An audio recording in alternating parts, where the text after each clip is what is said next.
កាលគ្រាយើងចាប់ដៃគ្នាទួងកុំសត់វេទនាពងទាមួយញ៉ាំពីរនាក់ស្បត់ថាមិនចោលគ្នាមិនអោយម្នាក់ណាបែកបាំងឆ្លងផុតឧបសគ្គអូនក៏ប្រើអារម្មណ៍អូនផ្ដាំផ្លែកិញភ្នែកមើលបងម្ដងមានគេលាក់បងស្នេហ៍ស្នងបងដឹងត្រាអូនជួបគេរាល់ថ្ងៃក្លិនគេជួបកាយអូនហើយអូនមិនបាច់បកស្រាយឡើយបងយល់ឲ្យអូនចេញក្រៅធ្វើការដូចឲ្យអូនទៅមានថ្មីដឹងទេបងជឿណាថ្លៃគ្មានន័យខត់អូនមិនបានបើដឹងថាមានថ្ងៃនេះមិនបាច់ខំដល់មានបានទោះបីឈឺក្ររហាមរើសសំរាមគុំឲ្យអូនក្បត់ឲ្យអូនចេញក្រៅធ្វើការ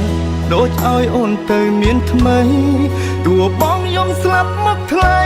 ក៏វៃហួសពេលទៅហើយស្រឡាញ់គេឲ្យសុខជ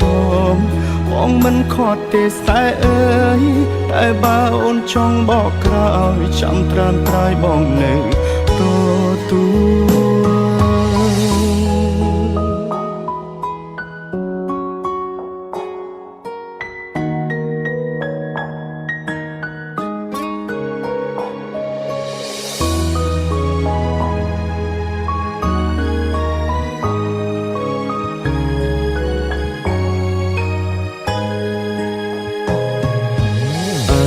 អូនផ្ដាំផ្លែ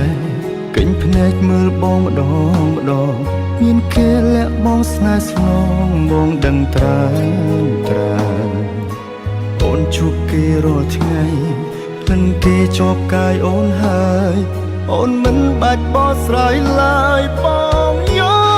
ឲ្យអូនចេញក្រៅធ្វើការដូចឲ្យអូនទៅមានថ្មីដឹងទេបងជឿណាថ្លៃគ្មានន័យខត់អូនមិនបានបើដឹងថាមានថ្ងៃនេះមិនបាច់ខំដល់មានបានទោះបីឈឺក្ររហាមរើសសំរាមគុំឲ្យអូនក្បត់ឲ្យអូនចេញក្រៅធ្វើការដូចឲ្យអូនទៅមានថ្មីទោះបងយំស្លាប់មកថ្លៃក៏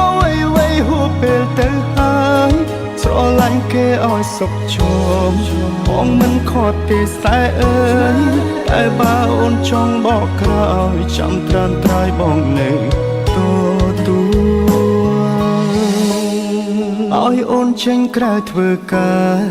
ដូចឲ្យអូនទៅមានថ្មីដឹងទេបងជឿណាថ្លៃគ្មានន័យខត់អូនមិនបានបើដឹងថាមានថ្ងៃនេះមិនបាច់ខំដល់មានបានទោះបីឈឺក្ររហាមរើសសំរាមគុំឲ្យអូនក្បត់